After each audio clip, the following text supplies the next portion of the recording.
Now in this section we're going to be looking at the way that we can use brushes in different ways. We've talked about round brushes and flat brushes, and what we want to do is to see how they make different marks on the paper and how we can hold the brushes in different ways to make different marks.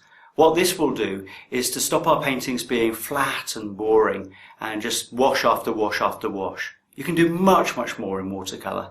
And what we want to do is to learn through this process how to make different sorts of marks and shapes on the paper so that our paintings become lively and full of fun. Okay, I'm going to show you how to make different marks with a brush. And this again is really important as we come to paint. Now normally we would pick up a brush and hold it like this, as if we were writing with a biro or a fountain pen or a pencil or something. And with this we can write our names, or we can actually control the paint very well. Now the other way to paint is to hold the brush at the far end of the brush. Now with this we have far less control over what's happening at the tip end of the brush. So if I try and write my name now, it's much harder. The end of the brush is doing its own thing, and this is great if we're coming to paint grass or anything in the landscape and we want to be a bit more natural. Then actually holding the brush at the far end gives us that looseness, which stops it all becoming very mechanical like this. A lot of people, if they're asked to paint grass, will come in and paint something like this, holding the brush at one end of the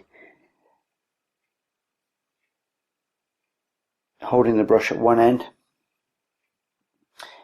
and it's all very stilted.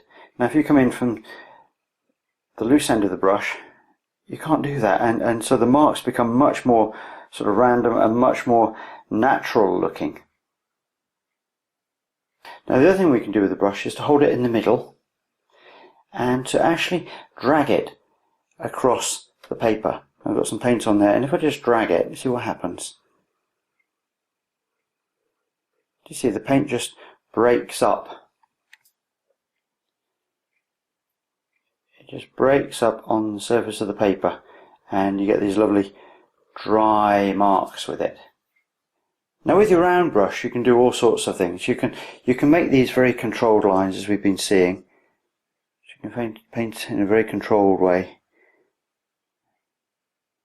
If we push harder with the brush and then lighter and harder and lighter, we can get different sorts of marks there as well.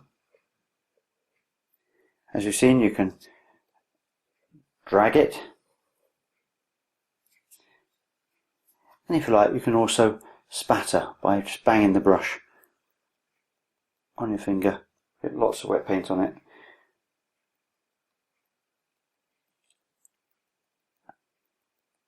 And you can get spatter marks. So we can do all sorts of different things with the round brush. Now if we look at the flat brush, we can do different things again with that one. Because with the flat brush you can make thin lines or fat ones.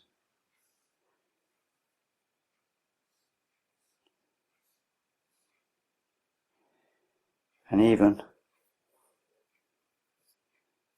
curly lines.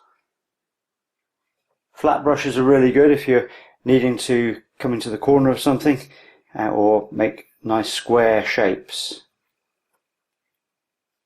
The round brush, on the other hand, it's a little bit more fiddly to do that. It's difficult to get into the corners.